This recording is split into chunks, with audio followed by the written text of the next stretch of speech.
మేలు పొందుకోవాలనుకుంటున్నారా? పశ్చాత్తాపడుతున్నారా? మనస్పూర్వకముగా ఇస్తున్నారా? అయితే సత్యవాక్కు అనే టీవీ కార్యక్రమాన్ని వీక్షిద్దాం. Praise the Lord. Jesus Christ prayer ministries వారు నిర్వహించు సత్యవాక్కు అనే టీవీ కార్యక్రమాన్ని వీక్షిస్తున్న మీ అందరికీ మా వందనాలు. ఇప్పుడు మా మామయ్య గారైన పాస్టర్ ఏ సాల్మన్ రాజు గారు వాక్యోపదేశాన్ని అందించెదరు. మనందరం విని దైవ దీవెనలు పొందుకుందాం. Praise the Lord. ప్రభునామానికి మహిమ కలుగును గాక. సత్యవాక్కు అనే ఈ టీవీ కార్యక్రమాన్ని వీక్షిస్తున్న సహోదరి సహోదరులందరికీ వందనాలు తెలియపరుస్తున్నాం. మంచిది లేరా, ఈ సమయం ముందు దేవుని వాక్యాన్ని మనం వినడానికి స్పాన్సర్ చేసిన కుటుంబం సహోదరి జ్యోతి గారికి, వారి కుటుంబ సభ్యులకి ప్రభు యేసు నామములో వందనాలు తెలియపరుస్తున్నాను. దేవుడు వారిని దీవించి ఆశీర్వదించును గాక. మంచిది క్రీస్తునరా, సమయం ముందు దేవుని వాక్యాన్ని మనం చదువుకొని ముందుకు కొనసాగదాం. మూల వాక్యము పరిశుద్ధమైన బైబిల్ గ్రంథంలో నుండి సామెతల గ్రంథము 21వ అధ్యాయము 3వ వచనం. నీతి న్యాయములను అనుసరించి నడుచుకొనుట బలులు అర్పించుట కంటే యెహోవాకు ఇష్టము. ప్రార్థన చేసుకున్నాం. ప్రేమ కలిగిన మా ప్రియ పరలోకమందున్న మా తండ్రి, పరిశుద్ధుడా నీ స్తోత్రాలు కృతజ్ఞతలు చెల్లిస్తున్నాం. చదవబడిన లేఖన భాగాన్ని దీవించండి, మీ సన్నిధి తోడుగా ఉంచి నడిపించండి. మీ పక్షమున నిలవబడుకున్న నన్ను జ్ఞాపకం చేసుకోండి. ఏ మాటలైతే మీ బిడ్డలతో మాట్లాడాలి అని ఉద్దేశించినారో ప్రతి మాట నా హృదయంలో పెట్టి నోటి ద్వారా వినిపించండి.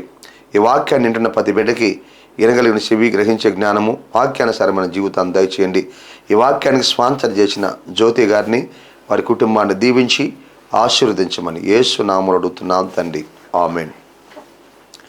మంచిది క్రీస్తునందులరా, సమయం ముందు దేవుని వాక్యాన్ని మనం ధ్యానం చేసుకున్నాం. దేవుడు మన యందు ఏం చూసి సంతోషపడతాడు అన్న అంశంలో నుంచి మనం దేవుని వాక్యాన్ని ధ్యానం చేసుకుంటున్నాం. ఈరోజు మూడో భాగాన్ని మనం ధ్యానం చేసుకున్నాం. మూడో భాగము ఏం చూసి దేవుడు సంతోషపడతాడో మనం ధ్యానం చేసుకున్నాం. అవును పిల్లరా, అసలు మన యందు దేవుడు ఏం చూసి సంతోషపడతాడు అన్న ఒక గ్రహింపు, ఆలోచన మనం కలిగిన వారమై ఉండాలి. ఖచ్చితంగా పిల్లరా గమనించండి. ఈరోజు మనం ఆలోచన చేస్తే ఒక భర్త తన భార్యని ఏ విధంగా సంతోషపరచాలి అన్న ఆలోచన కలిగి ఉన్నాడు. ఆమెకి ఇష్టమైన ఏమిటి, ఏం చేయాలి, నేను ఏం చేస్తే ఆమె సంతోషపడుతుంది, నేను ఎలా ఉంటే ఆమె సంతోషపడుతుంది, ఆమెను ఎలా సంతోషపెట్టాలి అని భర్త ఆలోచన చేస్తున్నాడు.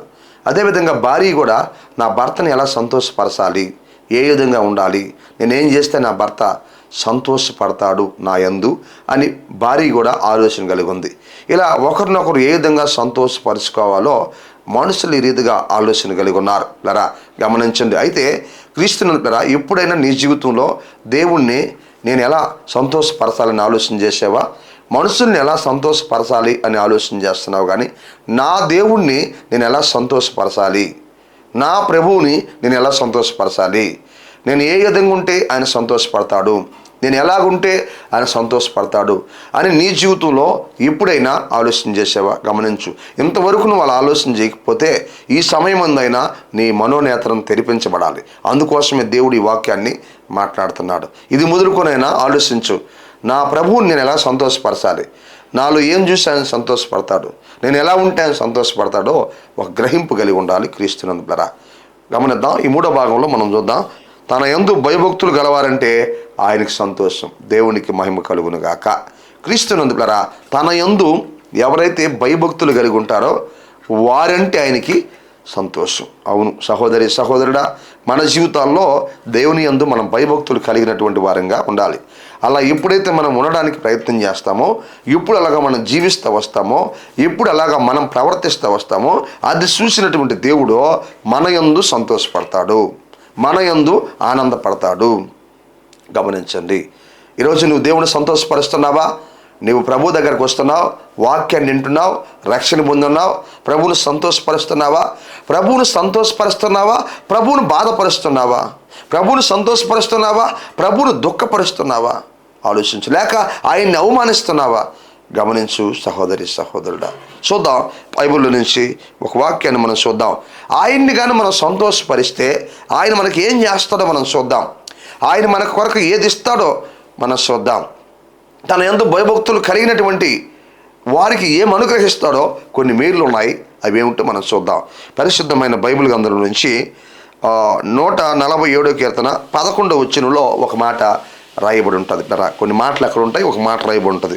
అదేమిటంటే, తన యందు భయభక్తులు గలవారి యందు యెహోవా ఆనందించువాడై ఉన్నాడు. దేవునికి మహిమ కలుగును గాక. దేవుని స్తోత్రం.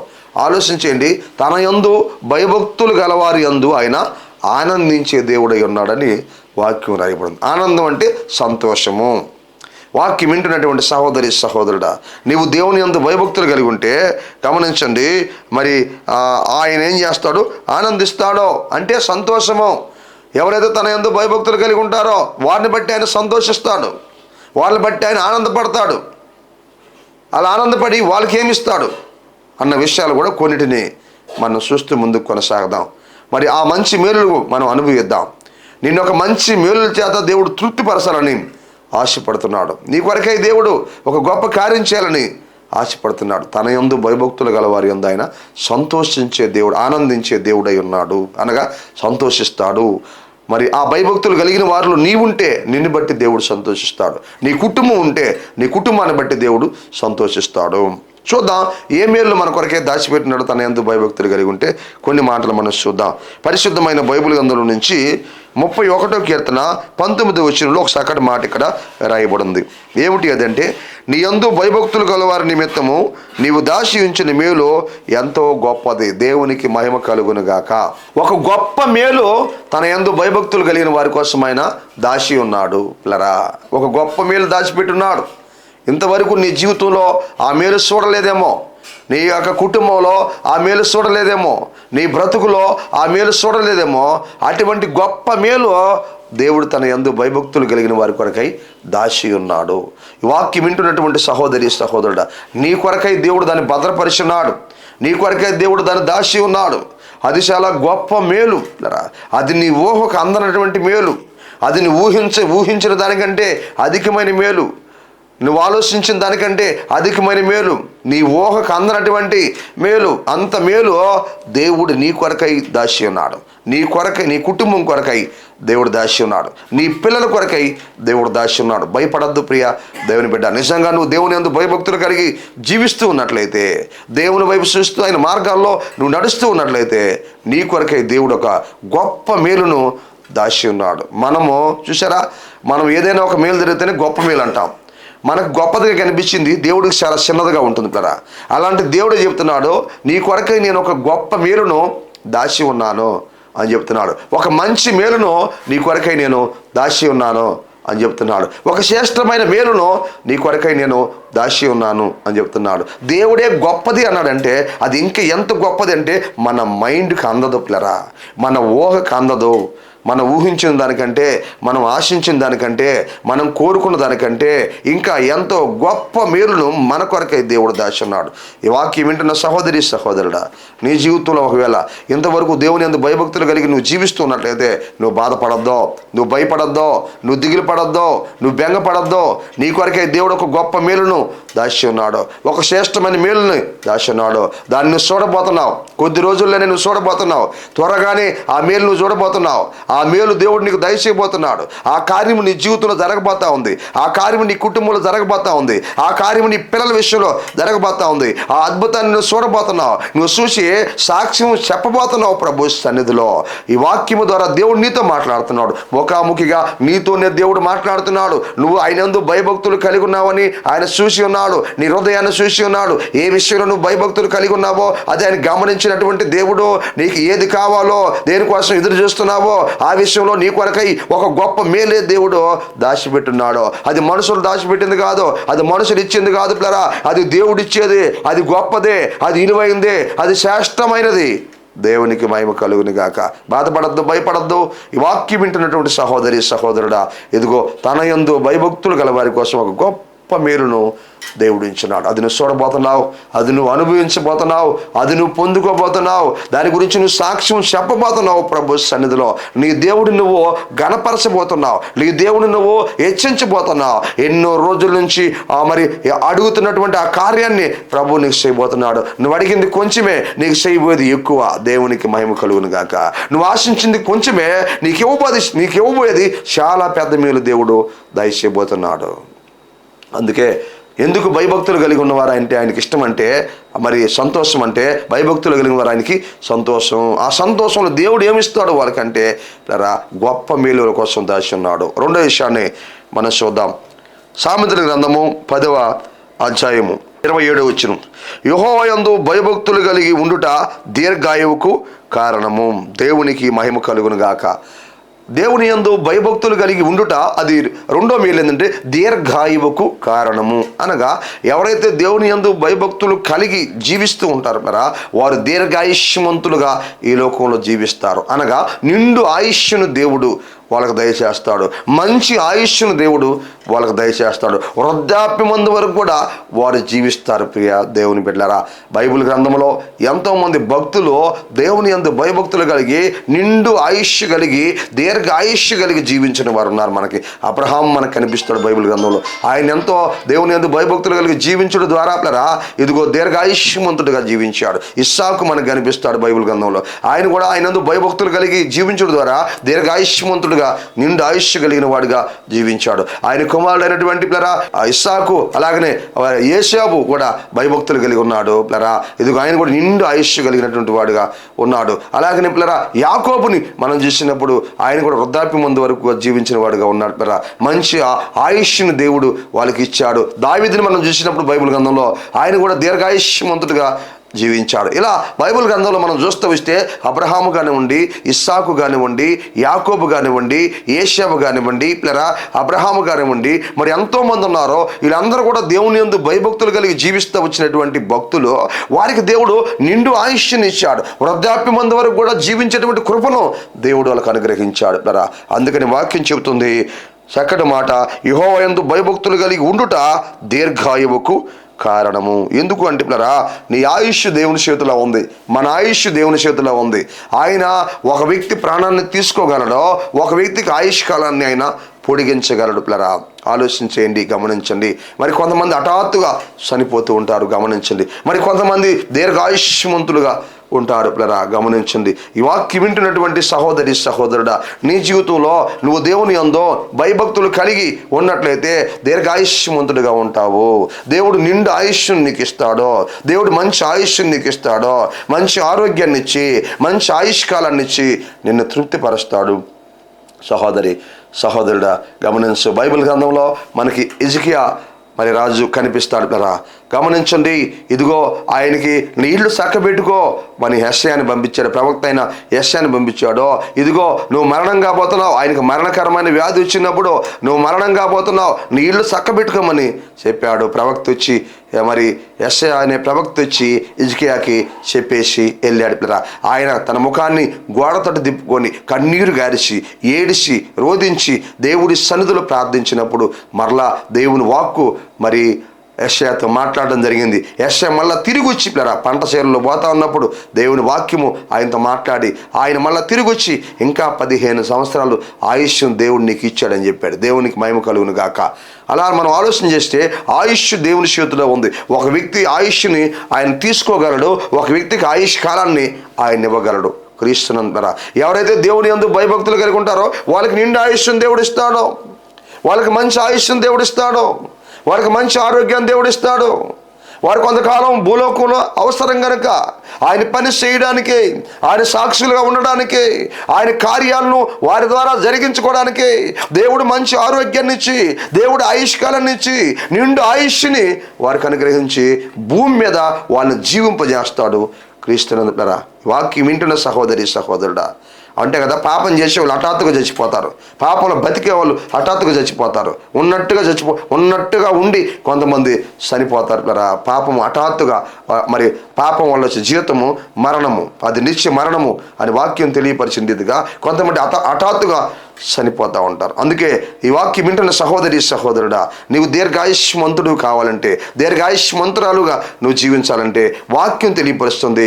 దేవుని యందు భయభక్తులు కలిగి నువ్వు జీవించాలి. ఈ మేలుంది. మూడో విషయాన్ని మనం చూద్దాం. సామెతల గ్రంథము 14వ అధ్యాయము 26వ వచనం మనం జ్ఞాపకం చేసుకుంటే, యెహోవా యందు భయభక్తులు కలిగి ఉండుట బహుధైర్యము పుట్టించును. దేవునికి మహిమ కలుగును గాక. ఎవరైతే దేవుని యందు భయభక్తులు కలిగి ఉంటారో వారు బహుధైర్యంగా ఉంటారో బహుధైర్యంగా ఉంటారు. కష్టాల్లో, నష్టాల్లో, బాధల్లో, ఇరుకుల్లో, ఇబ్బందుల్లో, అవమానంలో కూడా వారు భయపడరు. వారి భక్తి వారికి ధైర్యాన్ని ఇస్తుంది. వారి భక్తి వారిని నిలబెడుతుంది. వారి భక్తి వారిని నడిపిస్తుంది. వారి భక్తి వారిని ప్రోత్సాహపరుస్తుంది. గమనించండి, బహుధైర్యంగా ఉంటారు. వాక్యం వింటున్న సహోదరి సహోదరులారా, ఈరోజు చాలామంది చిన్న చిన్న కష్టాలకి పడిపోతున్నారు, చిన్న చిన్న నష్టాలకి పడిపోతున్నారు, చిన్న చిన్న అవమానాలకి పడిపోతున్నారు. కొంతకాలము ప్రభువుని నమ్ముకొని ప్రభు మార్గాల్లో నడిచి వాక్యాన్ని రక్షించబడి కూడా ఈరోజు చాలామంది చిన్న చిన్న ఇబ్బందులకి, మరి శ్రమలు, కష్టాలు మేము నిలబలేమని తిరిగి మళ్ళా పాపంలోకి వెళ్ళిపోతున్నారు, లేక తిరిగి మరలా లోకంలోకి వెళ్ళిపోతున్నారు. ప్రియ దేవుని బిడ్డలారా, గమనించండి, ఈ వాక్యం వింటున్నటువంటి సహోదరి సహోదరుడా, ఎవరైతే దేవుని యందు భయభక్తులు కలిగి ఉంటారో వాళ్ళు ధైర్యంగా ఉంటారో. ధైర్యము అనేది ఒక వ్యక్తిని నిలబెడుతుంది. ధైర్యము అనేది ఒక వ్యక్తిని బ్రతికిస్తుంది. ప్రియులరా, గమనించండి, భయము అనేది ఒక వ్యక్తిని చంపుతుంది. మనం భయంతో ఉంటే ఏది సాధించలేమో. ధైర్యం కావాలి. ప్రియులరా, గమనించి మన జీవితంలో ఏదన్నా సాధించాలంటే ధైర్యంగా ముందుకెళ్ళాలి. మనకు ధైర్యం కావాలి, ధైర్యంగా నిలబడాలి. మనం అలా ధైర్యంగా నిలబడ్డప్పుడు ఏదైనా సాధించగలమో, ఏదైనా మనం జయించగలమో. ఆ ధైర్యం ఎలా వస్తుంది?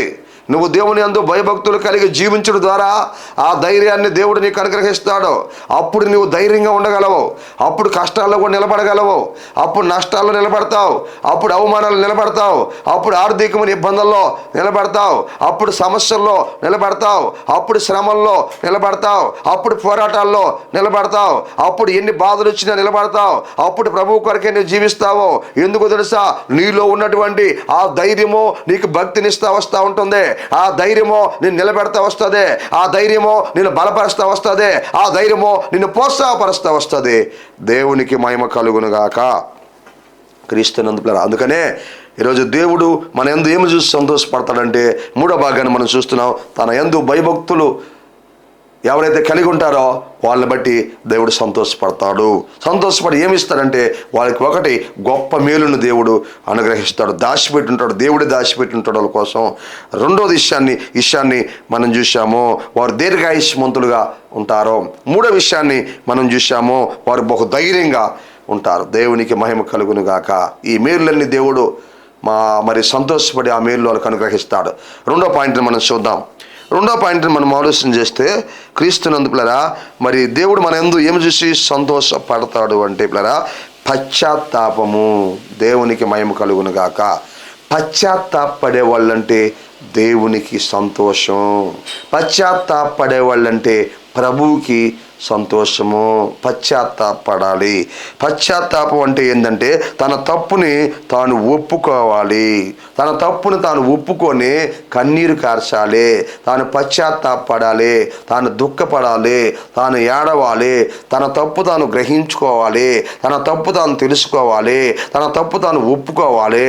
తన తప్పు ఒప్పుకొని దేవుని సన్నిధిలో ఒప్పుకోవాలి. దేవునికి ప్రార్థన చేయాలి. దేవుని సన్నిధిలో కన్నీరు గారవాలి. ప్రియులరా, అటువంటి వాళ్ళంటే పిల్లరా ఆయనకి ఎంతో సంతోషం. క్రీస్తునందు పిల్లరా, అవును కదా. అతిక్రమములను ఒప్పుకున్నవాడు కనికరాన్ని పొందుకుంటాడు. వాటిని దాచిపెట్టుకున్నవాడు, ప్రియ సహోదరులారా, వాక్యం చెబుతుంది పిల్లరా, దాన్ని దాచిపెట్టుకున్నవాడు వరదలేడో. అతిక్రమములు ఒప్పుకున్నవాడు కనికరాన్ని పొందుకుంటాడు. అతిక్రమాలు దాచిపెట్టుకున్నవాడు ఇప్పుడు కూడా వరదలు లేడు. ఈ వాక్యం వింటున్నటువంటి సహోదరి సహోదరుడా, గమనించండి. అతిక్రమంలో దాచిపెట్టుకోక వాటిని ఒప్పుకొని విడిచిపెట్టేవాడో కనికరాన్ని పొందుకుంటాడని వాక్యం మనకి రాయబడి ఉంది. సహోదరి సహోదరుడా గమనించు, ఇదిగో తన పాపాలు ఎవరైతే ఒప్పుకుంటారో, తన పొరపాట్లు ఎవరైతే ఒప్పుకుంటారో వాళ్ళు దేవుని కనికరాన్ని పొందుకుంటారో, వాళ్ళు దేవుని కటాక్షాన్ని పొందుకుంటారో. అలా ఒప్పుకునే వాళ్ళు అంటే దేవునికి సంతోషము, అలా ఒప్పుకునే వాళ్ళు అంటే ప్రభువుకి సంతోషము. అందుకే దేవుని వాక్యం తెలియ వాళ్ళు మారు మనసు పొందితే, వాళ్ళ పాపాలు ఒప్పుకుంటే, వాళ్ళు మారు మనసు పొందితే, వాళ్ళ తప్పులు ఒప్పుకుంటే దేవునికి సంతోషము. బైబిల్ గ్రంథంలో ఒక మాట రాయబడి ఉంది. సహోదరి సహోదరుడు, లోకా రాసినటువంటి సువార్త 15వ అధ్యాయము 7వ వచనంలో ఒక చక్కటి మాట అక్కడ రాయబడి ఉంటుంది. ఏంటంటే, మారు మనసు పొందు ఒక పాపి విషయమై పరలోకమందు ఎక్కువ సంతోషము కలుగును అని రాయబడి ఉంటుంది. దేవునికి మహిమ కలుగును గాక. ఆలోచించండి, గమనించండి పిల్లరా. 100 గొర్రెలుంటే ఒక్క గొర్రె తప్పిపోతే 100 గొర్రెలు వదిలిపెట్టి ఆ ఒక్క గొర్రె కోసము ఆ కాపరి వెళ్ళి దాన్ని ఎతికి భుజాల మీద వేసుకొని, భుజాల మీద మోసుకొని వచ్చి, పిల్లరా ఇదిగో మరి ఇరుగు పొరుగు వారికి, పని వారికి అందరికి చెప్పి, ఆయన ఇదిగో తప్పిపోయినటువంటి నా గొర్రె ఇదిగో నాకు తిరిగి మరలా దొరికిందని చెప్పి సంతోషించడా. అటువలే మారు మనసు అక్కరలేని 99 మంది నీతిమంతుల విషయమై కలుగు సంతోషము కంటే మారు మనసు పొందు ఒక పాపి విషయమై పరలోకమందు ఎంతో సంతోషము కలుగును, ఎక్కువ సంతోషం కలుగునని వాక్యం తెలియపరుస్తుంది. అవును, తప్పిపోయిన ఒక వ్యక్తి దొరికితే, పాపములో బ్రతుకుతున్న ఒక వ్యక్తి దొరికితే, ఆ వ్యక్తి మారు మనసు పొందితే, ఆ వ్యక్తి పశ్చాత్తాపడితే, ఆ వ్యక్తి వేడిస్తే, ఆ వ్యక్తి కన్నీరు గారిస్తే, ఆ వ్యక్తి రోధిస్తే, తన పాపాల గురించి గ్రహింపు కలిగి తన పాపాలు తన అపరాధాలు, తన అతిక్రమాలు, తన దోషాలు అన్నీ కూడా ఒప్పుకుంటే దేవునికి ఎంతో సంతోషము. వాక్యం మనకి తెలియపరుస్తూ ఉంది. పిల్లరా, తప్పిపోయిన గొర్రె దొరికింది కదా, అందుకే కదా సుంకరి, దేవా పాపిని నన్ను కరుణించు, తన పాపాన్ని ఒప్పుకున్నాడు సుంకరే. అందుకనే అతని కంటే, పరిసేడి కంటే ఇతడు నీతిమంతుడిగా తీర్చబడ్డాడు. నా పాపాలు క్షమించయ్యా, పాపిని నన్ను కరుణించు అని తన పాపాలు ఒప్పుకున్నాడు. పరిసేడి కంటే సుంకర నీతిమంతుడిగా తీర్చబడ్డాడు. జక్కయ్య యేసుప్రభుల వారిని తన ఇంట్లో చేర్చుకొని పిల్లరా ఇదిగో తన పాపాలన్నీ ఒప్పుకున్నాడు. ఇతడును అబ్రహాము కుమారుడే, నేడు ఈ ఇంటికి రక్షణ వచ్చింది అని ప్రభు యేసుక్రీస్తుల వారు చెప్పాడు. తన పాపాలు అక్కడ ఒప్పుకున్నాడు. సుంకరు ఒప్పుకున్నాడు, నీతిమంతుడిగా తీర్చబడ్డాడు. ఇదిగో జక్కయ్య ఒప్పుకున్నాడు. అందరూ అనుకుంటున్నారు జక్కయ్య గురించి, ఇతడు పాపి మనుషుడు కదా, ఈ మనుషుడు ఇంట్లోకి యేసు ప్రభు ఎలా పోతాడో, అతడు పాపి కదా, అతడు అన్యాయస్తుడు కదా, అతడు అక్రమం చేసినవాడు కదా, అతడు మోసం చేసినవాడు కదా, అతడు ప్రజల సొమ్మును దోచుకున్నవాడు కదా అని ప్రజలు అందరూ చుట్టూ ఉన్న వాళ్ళందరూ కూడా గొనుక్కుంటున్నారు, సనుక్కుంటున్నారు. క్రీస్తునందుకులారా, ఈ యేసు ప్రభువుల వారికి తెలియదా ఈయన ఎట్ట పోతాడు, ఆయన ఇంట్లోకి భోజనం చేయాలి రమ్మంటున్నాడే, ఎలా పోతాడు, ఆ గడప ఎలా దొక్కుతాడో, ఆ ఇంట్లో ఎలా ఉంటాడో, ఆ ఇంట్లో ఎలా ఒకవేళ ఉంటాడో, నేడు నేను నీ ఇంట ఉండవలసి ఉన్నది అని చెప్పాడు కదా, ఎలా ఉంటాడా ఇంట్లో అని అందరూ అనుకుంటున్నారు. ప్రియ దేవుని బిడ్డలారా గమనించండి. అయితే జక్కయ్య నిలవబడి, పిల్లరా నేను ఎవరి దగ్గర అన్యాయంగా తీసుకున్నానో, అక్రమంగా తీసుకున్నానో, మోసం తీసుకున్నానో వాళ్ళందరికీ ఇదిగో 4 అంతలు మళ్ళా ఇస్తా అంటున్నాడు. నా ఆస్తిలో సగం అమ్మేసి పేదలకు ఇస్తానంటున్నాడు. ఆలోచించేయండి పిల్లరా, గమనించండి. ఎవరి దగ్గర అయితే అన్యాయంగా తీసుకున్నానో వాళ్ళకి ఇదిగో కొంత నేను 4 అంతలు మళ్ళా చెల్లిస్తానన్నాడు. నిజమైన మారు మనసు పొందాడు, నిజమైన పశ్చాత్తాపం. చూసారా, ఆ పశ్చాత్తాపం పొందిన తర్వాత గమనించండి, ప్రభు అంటాడు, ఇతడును అబ్రహాము కుమారుడే, నేడు ఈ ఇంటికి రక్షణ వచ్చింది. మారు మనసు పొంది పాపి విషయంలో పరలోకంలో సంతోషం. ఇదిగో ఆ సుంకరి విషయంలో దేవుడు సంతోషపడ్డాడు, ఈ జక్కయ్య విషయంలో దేవుడు సంతోషపడ్డాడు, ఆ తప్పిపోయిన ఆ గొర్రె విషయంలో దేవుడు సంతోషపడ్డాడు. ఈ వాక్యం వింటున్న సహోదరి సహోదరుడా, నీ జీవితం తప్పిపోన్నావా, ప్రభు సన్నిధిలో నీవు మోకరించు, ప్రభు సన్నిధిలో నువ్వు పశ్చాత్తాపడు, ప్రభు సన్నిధిలో నువ్వు ఏడువో, ప్రభు సన్నిధిలో కన్నీరు గారువో, ప్రభు నిన్ను క్షమిస్తాడు, నీకు సహాయం చేస్తాడు. దేవునికి మహిమ కలుగును గాక. క్రీస్తు బైబిల్ గ్రంథంలో ఎవరిలాగా పశ్చాత్తాపడ్డారు, ఎవరిలాగా ఏడ్చారు అంటే బైబిల్ గ్రంథంలో మనం చూడగలం. 51వ కీర్తన 9-10 వచనాల్లో మనం ఆలోచన చేస్తే ఇక్కడ ఒక మాటను మనం చూడగలం. ఇదిగో నా దోషములన్నిటినీ తుడిచివేయము అంటున్నాడు. దేవునికి మహిమ కలుగును గాక. ఇదిగో దావీదు అంటున్నాడు, నా దోషం అయ్యా, నా మీద దోషములు ఉన్నాయి, నా మీద దోషాలు నన్ను ఏలుతున్నాయి, దోషాలు నన్ను పరిపాలిస్తున్నాయి, నా మీద పాపం ఉన్నదే కనుక నా దోషములన్నిటినీ తుడిచివేయమని దేవునికి ప్రార్థన చేస్తున్నాడు. ప్రియ దేవుని బిడ్డలారా, ఆలోచించేయండి, గమనించండి సహోదరి సహోదరులారా. ఈ సమయం ముందు ఎవరు చేసిన పాపమో వాళ్ళకు తెలుస్తుందే. దావీదు చేసిన పాపం దావీదుకు తెలిసిందే. నా మీద దోషాలు ఉన్నాయి, తుడిచేయమంటున్నాడో. నా మీద పాపం ఉంది, తుడిచేయమంటున్నాడో. ఆ పాపాన్ని నేను భరించలేనంటున్నాడో. ఆ పాపాన్ని నేను మోయలేనంటున్నాడో. ఆ పాపం నన్ను కుంచేస్తూ ఉంది.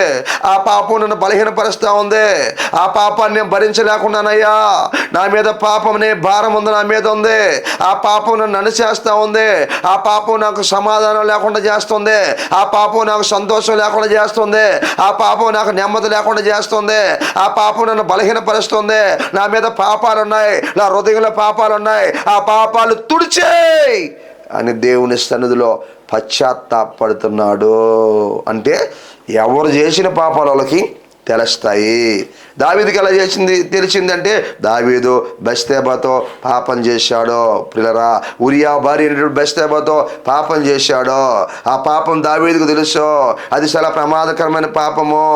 ఆ పాపం చేసి పాపం మీద పాపం చేస్తూ వచ్చాడు. ఆమెతో పాపం చేశాడు. ఆమె భర్తను చంపించేశాడు. పిల్లరా, ఒక తప్పు కప్పుకోవడానికి మరొక తప్పు చేస్తూ వచ్చాడు.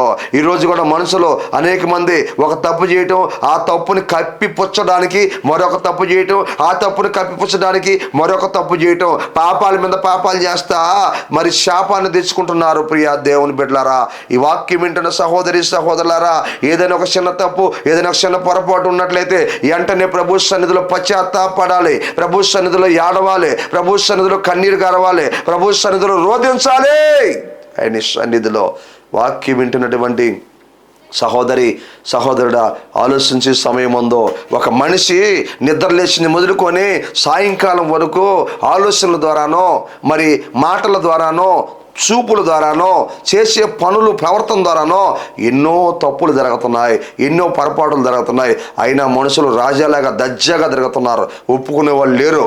గమనించండి, పశ్చాత్తాపడేవాళ్ళు లేరో, ఏడిసేవాళ్ళు లేరో, కన్నీరు గార్చేవాళ్ళు లేరో, ప్రభు సన్నిధిలో పశ్చాత్తాపడేవాళ్ళు లేరు. ఎన్ని పాపాలు ఉన్నాయి. అలాంటప్పుడు ఎన్నిసార్లు మనం పశ్చాత్తాపడాలి, ఎన్నిసార్లు కన్నీరు గారవాలి, ఎన్నిసార్లు ఏడవాలి. గమనించండి, ఒక నిమిషంలో ఎన్నిసార్లు దెబ్బపోతున్నాం, ఒక సెకండ్లో ఎన్నిసార్లు దెబ్బపోతున్నాం, ఒక నిమిషంలో ఎన్నిసార్లు దెబ్బపోతున్నాం, ఒక రోజులో ఒక గంటలో ఎన్నిసార్లు దెబ్బపోతున్నాం, ఒక రోజులో ఎన్నిసార్లు దెబ్బపోతున్నాం, ఒక మరి వారంలో ఎన్నిసార్లు దెబ్బపోతున్నాం, ఒక నెలలో ఎన్నిసార్లు దెబ్బపోతున్నాం, ఒక సంవత్సరంలో ఎన్నిసార్లు దెబ్బపోతున్నాం. ఇన్ని పాపాలు ఉంటాయి మనిషి మీద. గమనించండి పిల్లరా, వీటన్నిటి గురించి ఏం చేయాలి? ప్రభు సన్నిధిలో తుడిసేయమని దావీదు పశ్చాత్తాపడుతున్నాడు. ఎవరు చేసిన పాపం మనకు తెలుసో.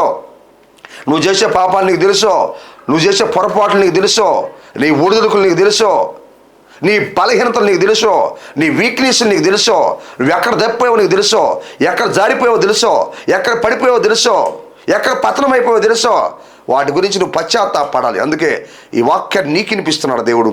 ఈ వాక్యం వింటున్న సహోదరి సహోదరుడు, నీ జీవితాన్ని మార్చడానికి, నీ బ్రతుకుని మార్చడానికి, నీ స్థితిని మార్చడానికి ఆయన వాక్యాన్ని బయలుపరుస్తున్నాడు. సహోదరి సహోదరుడా, ఏం చేయాలి? నువ్వు ఒప్పుకోవాలి ప్రభు సన్నిధిలో, ఏడవాలి ప్రభు సన్నిధిలో, పాపిని ప్రభువా అని ఏడవాలి. సహోదరి సహోదరుడా, ఆలోచించు. లేఖన భాగం తెలియపరుస్తూ ఉంది సమయంలో. అవును కదా, నువ్వు ఒప్పుకోవడానికి నీకు ఎంతో సమయం ఉంది. ఆయన సందులో ఒప్పుకోవాలి. ఆయన సందులో నువ్వు ప్రార్థన చేయాల్సినటువంటి వ్యక్తిగా ఉన్నావు. సహోదరి సహోదరుడా, నీకు ప్రార్థన చేసుకోవడానికి చాలా అవకాశాలు ఉన్నాయి. నువ్వు ఇంటి దగ్గర మోకరించిన ప్రతిసారి ఆయన దగ్గర నువ్వు పశ్చాత్తాపడాలి. మోకరించిన ప్రతిసారి ఆయన దగ్గర నువ్వు ఏడవాలి. మోకరించిన ప్రతిసారి కన్నీరు గారవాలి. ఎందుకు తెలుసా? ప్రతి సెకండ్ నుంచి నువ్వు తప్పిపోతూ ఉన్నావు, తొలగిపోతా ఉన్నావు. ప్రతి నిమిషం తొలగిపోతున్నావు, ప్రతి గంట తొలగిపోతున్నావు, ప్రతిరోజు తొలగిపోతున్నావు, ప్రతి వారం తప్పిపోతున్నావు, ప్రతి నెలలో ఎన్నోసార్లు తప్పిపోతున్నావు. సంవత్సరం అంతా అలాగ బ్రతుకుతున్నావు. ఒప్పుకుంటున్నావా? నీ జీవితం ఒప్పుకుంటున్నావా? నీ బ్రతుకులు ఒప్పుకుంటున్నావా? పశ్చాత్తాపడుతున్నావా? ప్రభు సన్నిధిలో కన్నీరు గారుస్తున్నావా? గుండెలు బాదుకుంటున్నావా ప్రభు సన్నిధిలో? ఈ వాక్యం వింటున్న దేవుని బిడ్డ, ఒకసారి నువ్వు ఆలోచించు. ఎంతమంది అలా ఒప్పుకోగలుగుతున్నారు ఆయన సన్నిధిలో? అవును కదా, నువ్వు ఒప్పుకోవడానికి అవకాశాలు ఉన్నాయి. నువ్వు మోకరించిన ప్రతిసారి దేవుడి సన్నిధిలో నీ పాపాలన్నీ కూడా ఒప్పుకుంటా పశ్చాత్తాపడతా రావాలి. వారానికి ఒకసారి వస్తున్నావు దేవుని మందిరానికి. దేవుని మందిరానికి వచ్చిన తర్వాత ఆ మందిరంలో, ఆ పరిశుద్ధమైన స్థలములో, ఆ కనికరం దొరికే స్థలములో, ఆ దేవుని మందిరంలో నీ పాపాలను కూడా ఒప్పుకోవాలా, నీ శాపాలను కూడా ఒప్పుకోవాలా, నీ అపరాధాలను కూడా ఒప్పుకోవాలా. అక్కడ పశ్చాత్తాపడాలి అవకాశం ఉంది. ఇంకా ఏడా మరి నువ్వు ప్రయాణం చేస్తున్నా, నువ్వు కూర్చోన్నా, నువ్వు పని చేస్తున్నా, నీ పొరపాట్లు నువ్వు ఒప్పుకొని పశ్చాత్తాపడుతూ ఉండాలి దేవుని సందులో. నీ తప్పులను ఒప్పుకొని పశ్చాత్తాపడుతూ ఉండాలి దేవుని సందులో. నీ ఒడిదుడుకులను ఒప్పుకొని పశ్చాత్తాపడుతూ ఉండాలి దేవుని సన్నిధిలో. నువ్వు ఒప్పుకోవడానికి 3 అవకాశాలు ఉన్నాయి.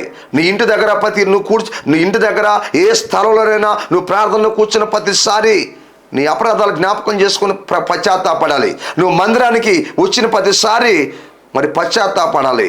నువ్వు కూర్చోన్నా, నువ్వు పని చేస్తున్నా, నువ్వు ప్రయాణం చేస్తున్నా, ఇదిగో ప్రభువుని జ్ఞాపకం చేసుకొని, నీ ఒడుగులకు జ్ఞాపకం చేసుకొని ఆ సమయం అందు కూడా నువ్వు ఒప్పుకునేందుకు అవకాశం ఉంది. రెండోదిగా దావీదు అంటున్నాడు ఇక్కడ, ఆలోచన చేస్తే మనం చక్కటి మాట, దేవా నా యందు శుద్ధ హృదయము కలగజేయము, దేవునికి మహిమ కలుగును గాక. నాకు ఒక మంచి హృదయం కావాలయ్యా అంటున్నాడు. ఒకటి అతిక్రమాలు తుడిచేయమన్నాడు. రెండోది నాకు ఒక మంచి హృదయం కావాలయ్యా, దేవా నా యందు శుద్ధ హృదయము దయచేయము. అనగా నా హృదయం చెడిపోయింది, నా ఆలోచన చెడిపోయింది, నా చూపులు చెడిపోయినాయి, నా ఆలోచన చెడిపోయినాయి, నా హృదయం చెడిపోయింది. పాపం వచ్చి నా హృదయంలో కూర్చుంది, పాపం నన్ను ఏలుతా ఉంది, పాపం నన్ను పరిపాలిస్తా ఉంది, పాపం నన్ను వశపరుచుకొని ఉంది, నేను పాపానికి బందీ అయ్యాను, నా హృదయం చెడిపోయింది, అన్ని విధాలుగా చెడిపోయింది, శరీరాన్ని పనులు చేశాను. నేను ఒక స్థాయిలో ఉండి, ఒక రాజునై ఉండి, ఒక అధికారం ఉండి, ఒక పేరుండి, ఒక పలుకుబడి ఉండి, ఒక ఇలువ ఉండి, ఒక గౌరవం ఉండి అన్నీ కోల్పోయాను. నా సాక్ష్యాన్ని కోల్పోయాను, నా జీవితాన్ని కోల్పోయాను, నా బ్రతుకును కోల్పోయాను, నా స్థితిని కోల్పోయాను. నా హృదయం చెడిపోయింది. నా హృదయాన్ని శుద్ధపరచు, నా హృదయాన్ని శుద్ధి చేయి, నా హృదయాన్ని కడుగు, నా హృదయాన్ని పరిశుద్ధపరచు. నా హృదయము మలినమైపోయింది, నా హృదయంలో పాపం గూడు కట్టుకోంది, నా హృదయం అంతా కూడా పాపం చేత నిండిపోయింది, నా హృదయం నన్ను మోసం చేసింది, ఇది ఘోరమైన వ్యాధి కలిగింది, ఇది ఘోరమైన జబ్బు కలిగింది. నా హృదయం కడగబడాలి, నీ మాటల చేత కడగబడాలి, నా హృదయాన్ని కడుగయ్యా అని ప్రభు దేవుని సన్నిధి లోపల పశ్చాత్తాపడు. శుద్ధ హృదయాన్ని నాకు దయచింది, మంచి హృదయాన్ని నాకు దయచేయమని ఆయన సన్నిధిలో పశ్చాత్తాపడుతున్నాడు. నేను నష్టపోయానయ్యా, నేను పడిపోయానయ్యా, నేను తొలగిపోయానయ్యా, నేను జారిపోయానయ్యా, నా సాక్ష్యము చెడిపోయిందయ్యా, అయ్యా ఈరోజు నేను అవమానంలో ఉన్నాను ప్రభా ఆయన దేవుని సభలో పశ్చాత్తాపడుతున్నాడు. ఈ వాక్యం వింటున్న దేవుని బిడ్డ, ఒకప్పుడు నువ్వు కూడా మంచి సాక్ష్యం కలిగి ఉన్నావేమో, కుటుంబంలో మంచి సాక్ష్యము, సంఘంలో మంచి సాక్ష్యము, గ్రామంలో మంచి సాక్ష్యము, ఇరుగు పొరుగు వారి దగ్గర మంచి సాక్ష్యము, సమాజంలో మంచి సాక్ష్యము, బంధువుల్లో మంచి సాక్ష్యాన్ని కలిగి ఉండి ఈరోజు కూడా ఒకవేళ నీ సాక్ష్యం దెబ్బతినిందేమో, ప్రభు నిన్ను పిలుస్తున్నాడు, నీకు పిలిపిస్తాడు, నీ జీవితాన్ని మారుస్తాడు, నీ బతుకుని మారుస్తాడు. ఆయన వైపు చూడు, పశ్చాత్తాపడు, ఏడువో, కన్నీరు గారువో, రోధించో, ప్రభు సన్నిధిలో రోధించు, ఏడువో, కన్నీరు గారువో, పశ్చాత్తాపడు, ఏడువో, ప్రలాపించు, దేవుని సన్నిధిలో ప్రలాపించు. ప్రలాపించేవాళ్ళంటే ఆయనకు సంతోషం, ఏడ్చేవాళ్ళంటే సంతోషం, పాపాలు ఒప్పుకునేవాళ్ళంటే సంతోషము, క్షమాపణ అడిగేవాళ్ళంటే ఆయనకు సంతోషము, తగ్గింపు కలిగిన వాళ్ళంటే ఆయనకు సంతోషము. ఎన్ని పాపాలు ఉన్నాయి మనలో, నిద్రలేసిన మొదలుకొని వాటన్నిటి నిమిత్తం ఏం చేయాలి? పశ్చాత్తాపడుతూ ఎప్పటికప్పుడు కడుక్కుంటూ రావాలి, ఎప్పటికప్పుడు శుద్ధి చేసుకుంటూ రావాలి, ఎప్పటికప్పుడు సరి చేసుకుంటూ రావాలి, ఎప్పటికప్పుడు దిద్దుకుంటూ రావాలి క్రీస్తునందులరా. అందుకే 3వ మాట అంటాడు, నా అంతరంగములో స్థిరమైన మనసు నూతనముగా పుట్టించుము. అయ్యా నా అంతరంగములో స్థిరమైన మనసు నూతనముగా పుట్టించయ్యా. నాకు స్థిరమ లేదయ్యా, నా మనసు స్థిరమ లేక ఆ మిద్దె మీద ఉండి పాపం చేశానయ్యా, నా స్థాయి మర్చిపోయానయ్యా, నా స్థితి మర్చిపోయానయ్యా, నేను ఏ స్థానంలో ఉన్నాను మర్చిపోయానయ్యా. నాకు స్థిరమ లేదయ్యా, నా మనసులో స్థిరమ లేదు, నా మనసులో నిలకడ లేదు, నా మనసులో సమాధానం లేదు, నా మనసులో ఈరోజు సంతోషం లేదు. నాకు ఒక స్థిరమైన మనసు కావాలా, అది నీ ద్వారా దొరుకుతుంది, అది నువ్వే ఇవ్వగలవు, నువ్వే నన్ను స్థిరపరచగలవు. నా మనసులో ఒక స్థిరమైన మనసును నాకు ఇవ్వగలవు, నన్ను నిలబెట్టగలవు, నన్ను నడిపించగలవు, నన్ను ఆదరించగలవు. ఈరోజు స్థిరం లేకుండా పడిపోన్నానయ్యా, నీ ద్వారా నాకు స్థిరత్వం కలుగుతుందయ్యా. నా మనసు స్థిరం లేదు, నా ఆలోచన స్థిరం లేదు, నా మాటలు స్థిరం లేదు, నా చూపులు స్థిరం లేదు, నా ప్రవర్తన స్థిరం లేదు. ఇలాంటి స్థితులను ఉన్నావా? అయితే ప్రభు దగ్గర పశ్చాత్తాపడు, ప్రభు దగ్గర ఏడువో, ప్రభు దగ్గర కన్నీరు గారువో. దావీదు గార్చినట్టుగా నీ బ్రతుకును దేవుడు మారుస్తాడు. నీ కుటుంబాన్ని దేవుడు మారుస్తాడు, నీ ఆరోగ్య స్థితిని దేవుడు మారుస్తాడు, నీ హృదయ స్థితిని దేవుడు మారుస్తాడు, నీ భవిష్యత్తును దేవుడు మారుస్తాడు. క్రీస్తునందు ప్రియ దేవుని బిడ్డలారా, అందుకని బిడ్డలారా, అయా నా అంతరంగంలో స్థిరమైన మనస్సు నూతనముగా పుట్టించమని ప్రభు అందరూ ఏడుస్తున్నాడు. అందుకే పిల్లరా మనం చూస్తున్నాము, తన యందు భయభక్తులు గలవారంటే ఆయనకి సంతోషము. రెండోది పశ్చాత్తాపడేవాళ్ళు అంటే ఆయనకి సంతోషం. మూడోదిగా చివరిగా ఆలోచన చేద్దాం, మనస్పూర్వకంగా ఇచ్చేవాళ్ళు అంటే ఆయనకి సంతోషం. దేవునికి మహిమ కలుగును గాక. ఈ వాక్యం వింటున్నటువంటి సహోదరి సహోదరులారా, మనస్పూర్వకంగా ఎవరైతే దేవునికి ఇస్తారో, మనస్పూర్వకంగా ఆయనకి ఇస్తారో వాళ్ళంటే సంతోషము. సహోదరి సహోదరుడా ఆలోచించండి. దినవృత్తాంతాల గ్రంథం, మొదటి దినవృత్తాంతాల గ్రంథము 29వ అధ్యాయము 17వ వచనం చూస్తే, నా దేవా నీవు హృదయ పరిశోధన చేయుచు యథార్థవంతులు యందు ఇష్టపడుచున్నావని నేను ఎరుగుదును. నేనైతే యథార్థ హృదయము గలవాడినై ఇవన్నీ మనస్పూర్వకముగా ఇచ్చి ఉన్నాను. దేవునికి మహిమ కలుగును గాక.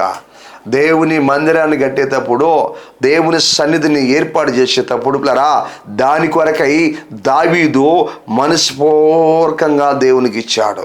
క్రీస్తునందు పిల్లరా, దాన్ని బట్టి దేవునికి ఎంతో సంతోషము. క్రీస్తునందు ప్రియ దేవుని బిడ్డలారా గమనించండి, ఎప్పుడైతే మనం మనస్పూర్వకంగా ఇస్తామో, ఎవరైతే మనస్పూర్వకంగా ఇస్తారో వాళ్ళంటే దేవునికి సంతోషము. గునుక్కోకుండా, సనుక్కోకుండా, పిసనారతనంతో కాకుండా పిల్లరా ధారాళంగా దేవునికి ఏం చేయాలి, మనము ఇవ్వాలి. అది దేవునికి ఇస్తున్నామని మనం గుర్తించాలి. కొంతమంది పిసనారతనంతో దేవునికి ఇస్తారు, ఆలోచించండి.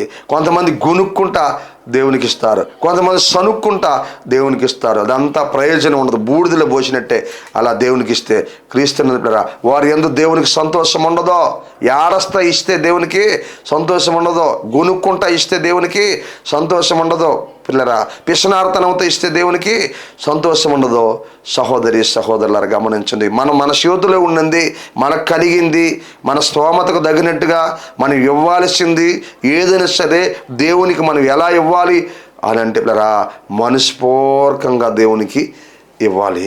క్రీస్తునందు ప్రియ దేవుని బిడ్డలారా ఆలోచించండి, గమనించండి. మనస్పూర్వకంగా మన దేవునికి మనం ఇవ్వాలి. అప్పుడు మనం దీవించబడతాం, అప్పుడు మనం ఆశీర్వదించబడతాం, అప్పుడు మనం హెచ్చించబడతాం. దేవుడు సహాయం చేస్తాడు. అప్పుడు మనం దేవుని సంతోషపరిచే వాళ్ళంగా ఉంటాం.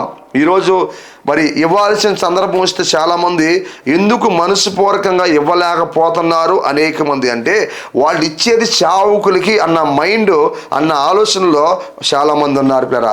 వాళ్ళు ఇచ్చేది చావుకులకి ఇస్తున్నాము అనుకుంటున్నారు. అందుకని పిల్లరా మనస్ఫూర్తిగా ఇవ్వలేకపోతున్నారు. అమ్మా నువ్వు ఇచ్చేది చావుకులకు కాదు, అయ్యా నువ్వు ఇచ్చేది చావుకులకు కాదు, నువ్వు ఇచ్చేది దేవునికి అని గుర్తుపెట్టుకోవాలి. చావుకులకి అన్న ఉద్దేశంతో నువ్వు ఇస్తే అది నిష్ప్రయోజనం అవుతుంది, అది వ్యర్థమైపోతుంది. దేవుని బిడ్డ ఆలోచించు. అది బూడిదలో పోసినట్టే నువ్వు సేవకులకి ఇచ్చాను అనుకుంటే. ఈరోజు మనస్ఫూర్తిగా ఎందుకు ఇవ్వలేకపోతున్నారు, ఎందుకు గునుక్కుంటా, ఎందుకు సనుక్కుంటా, ఎందుకు బాధపడతా ఇస్తున్నారు. ఒకవేళ ఇవ్వాల్సి వచ్చిన సందర్భం అంటే ఎందుకు పిసనార్తనంతో ఉన్నారు అంటే, ఎందుకు వారి హృదయాలు కఠినపరుచుకొని ఉన్నారంటే, ఎందుకు వాళ్ళు గుప్పిళ్ళు దేవుని విషయంలో ఇప్పలేకపోతున్నారు అని అంటే, ఇదిగో సేవకులకి ఇస్తున్నాము.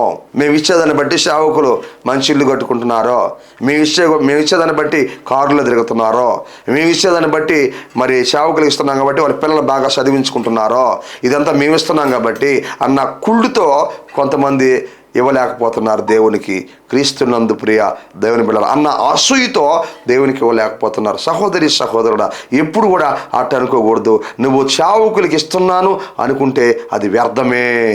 నువ్వు దేవునికి ఇస్తున్నాను అని ఆలోచన ఎప్పుడైతే నీకు ఉంటుందో అప్పుడే నీ జీవితంలో మేలు పొందుకుంటావు. చూడండి పిల్లరా, మనం అలా మరి మనస్ఫూర్తిగా ఇచ్చినప్పుడు దేవునికి సంతోషం. అందుకే ఇక్కడ మనం ఆలోచన చేస్తే ఇక్కడ మొదటి మాట, నా దేవా నీవు హృదయ పరిశోధన చేయుసు అంటే దేవుడు హృదయ పరిశోధన చేస్తూ ఉంటాడు. మన దేవుడు హృదయాన్ని పరిశోధిస్తూ ఉంటాడు. ప్రతి ఒక్క హృదయాన్ని పరిశోధిస్తాడు దేవుడు. నువ్వే హృదయంతో ఉన్నావు, నువ్వే హృదయంతో ఇస్తున్నావు, నువ్వు ఏ హృదయంతో ఇస్తున్నావు, ఏ ఆలోచనతో ఇస్తున్నావు. మన దేవుడు అంతరంగాన్ని ఎరిగిన దేవుడు, హృదయాన్ని ఎరిగిన దేవుడు, హృదయాన్ని పరిశోధించే దేవుడు ఆయన. ఇచ్చే విషయంలో నువ్వు ఏ విధంగా ఇస్తున్నావో, ఏ ఆలోచనతో ఇస్తున్నావో, అది దేవుడికని ఇస్తున్నావా, లేకపోతే అది సేవకుడికని ఇస్తున్నావా, లేకపోతే ఏ మనిషితో ఇస్తున్నావో, ఏ ఆలోచనతో ఇస్తున్నావో ఆయనకి తెలుసు. అందుకనే ఇక్కడ దావీదు అంటాడు, అయ్యా నువ్వు హృదయాన్ని పరిశోధిస్తున్నావు. అవును కదా, మన దేవుడు హృదయాన్ని పరిశోధిస్తున్నాడు. మనం కూర్చున్నది తెలుసు, లేచేది తెలుసు, మాట రాక మునిపే, నాలుగుకి మాట రాక మునిపే ఆయనకు తెలుస్తున్నారు. అన్నీ తెలుసు ఆయనకి. హృదయాన్ని పరిశోధించే దేవుడు. క్రీస్తునందు దేవుని బిడ్డలారా ఆలోచించండి అంటున్నాడు మొదటి మాట. రెండో మాట, యథార్థవంతులు యందు ఇష్టపడుతున్నావని నేను ఎరుగుదును. ఆయన ఒకటి హృదయాన్ని పరిశోధిస్తున్నాడు, రెండోది యథార్థవంతులను ఆయన ఇష్టపడుతున్నాడంటే వాళ్ళ యందు సంతోషపడుతున్నాడు. మనసుపూర్వకంగా దేవుడికి ఇచ్చే వాళ్ళ పట్ల ఆయన సంతోషపడుతున్నాడు. యథార్థవంతులు యందు ఆయన సంతోషపడుతున్నాడు. క్రీస్తునందు ప్రియ దేవుని బిడ్డలారా, అవును యథార్థవంతుల పట్ల దేవుడు సంతోషపడతాడు. నువ్వు యథార్థంగా ఉంటూ, మరి యథార్థంగా జీవిస్తూ, యథార్థంగా బ్రతుకుతూ, మనస్పూర్వకంగా యథార్థంగా దేవునికి ఇచ్చే బిడ్డగా నువ్వు ఉన్నప్పుడు దేవుడు సంతోషపడతాడు నీ యందు క్రీస్తునందురా. అందుకని ఆయన అంటున్నాడు చక్కటి మాట, ఒకటేమో నా దేవాన్ని హృదయాన్ని పరిశోధించేవాడు అన్నావని చెబుతున్నాడు, రెండోది యథార్థవంతులు ఎలా నువ్వు ఇష్టపడుతున్నావని నేను ఎరుగుదును. యథార్థవంతులు అంటే ఆయనకి ఇష్టమో, యథార్థవంతులు అంటే ఆయనకు సంతోషమో, ఆ సంగతి దావీదుకు తెలుసు. ఆ సంగతి దావీదుకు తెలుసు. అందుకనే ఆయన ఏం చేస్తున్నాడంటే, నేనైతే మూడో మాట, నేనైతే యథార్థ హృదయము గలవాడినై ఇవన్నీ మనస్పూర్వకముగా ఇచ్చి ఉన్నాను. నిండు మనసుతో ఇచ్చాడు దావీదు. నిండు మనసుతో ఇచ్చాడు, మనస్పూర్వకంగా ఇచ్చాడు, హృదయపూర్వకంగా ఇచ్చాడు. నువ్వు రూపాయి ఇచ్చిన దేవునికి నిండు మనసుతో ఇవ్వాలి. క్రీస్తునందు పిల్లరా ఆలోచించు.